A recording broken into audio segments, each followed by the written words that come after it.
জয় শ্রী রাধে কৃষ্ণ। সকল কৃষ্ণপ্রেমী ভক্তবৃন্দগণকে জানাচ্ছি আমার শ্রদ্ধাপূর্ণ প্রণাম। রাধে রাধে।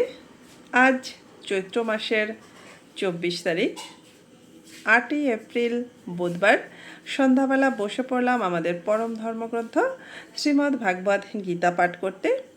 সকল কৃষ্ণপ্রেমী ভক্তবৃন্দগণ কিছুটা সময়ের জন্য হলেও এই পবিত্র গীতা পাঠ শ্রবণ করুন। ভগবানের এই অমৃতবাণী শ্রবণে আপনাদের সকলের জীবন অনেক সুখময় হোক, এই কামনায় আজকের পাঠ শুরু করলাম। ভগবান বলেছেন, সেই শ্রীসম্পন্ন ব্যক্তির গৃহে জন্মগ্রহণকারী যোগভ্রষ্ট ব্যক্তি ভোগের পরবশ হলেও পূর্বজন্মের অভ্যাসের ফলে পরমাত্মার প্রতি আকৃষ্ট হন।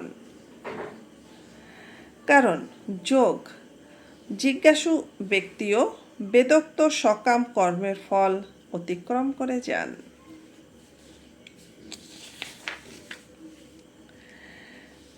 জিজ্ঞাসুরপি যোগস্য শব্দ ব্রহ্মাতি বর্তাতে। এই প্রকরণে অর্জুন প্রশ্ন করেছিলেন যে সাধনে ব্যাপৃত অথচ যত্নে শিথিল সাধক অন্তিমকালে যদি যোগ থেকে বিচলিত হন তবে তিনি যোগের সিদ্ধিলাভ না করে কোন গতি প্রাপ্ত হন, অর্থাৎ তার পতন তো হয় না।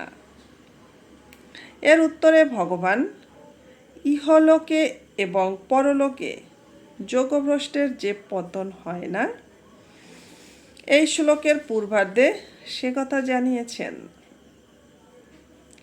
এখন এই শ্লোকের শেষার্ধে যোগ সাধনায় ব্যাপৃত যোগীর প্রকৃত মহিমা জানাতে গিয়ে যোগ জিজ্ঞাসু ব্যক্তির মহিমা ব্যক্ত করেছেন। যোগ জিজ্ঞাসু ব্যক্তিও যখন বেদোক্ত সকাম কর্ম এবং তার ফলকে অতিক্রম করেন, অর্থাৎ তার ঊর্ধ্বে চলে যান, তখন যোগভ্রষ্টদের আর কথা কি, অর্থাৎ তাদের পতনের কোনো সম্ভাবনাই নেই। যিনি যোগে প্রবৃত্ত হয়েছেন তিনি তো অবশ্যই উদ্ধার লাভ করবেন। এখানে জিজ্ঞাসুরপি যোগস্য পদের অর্থ হলো যে ব্যক্তি এখনো যোগভ্রষ্টও হয়নি এবং যোগে প্রবৃত্তও হয়নি, কিন্তু যোগে বা সমত্বকে গুরুত্ব দেয় এবং তা প্রাপ্ত করতে চায়। এরূপ যোগ জিজ্ঞাসুও শব্দ ব্রহ্ম, অর্থাৎ বেদাদির সকাম কর্মের ফল অতিক্রম করেন। যোগ জিজ্ঞাসু তাকেই বলা হয় যিনি ভোগ এবং সম্পদ সংগ্রহকে সাধারণ ব্যক্তির ন্যায় গুরুত্ব দেন না।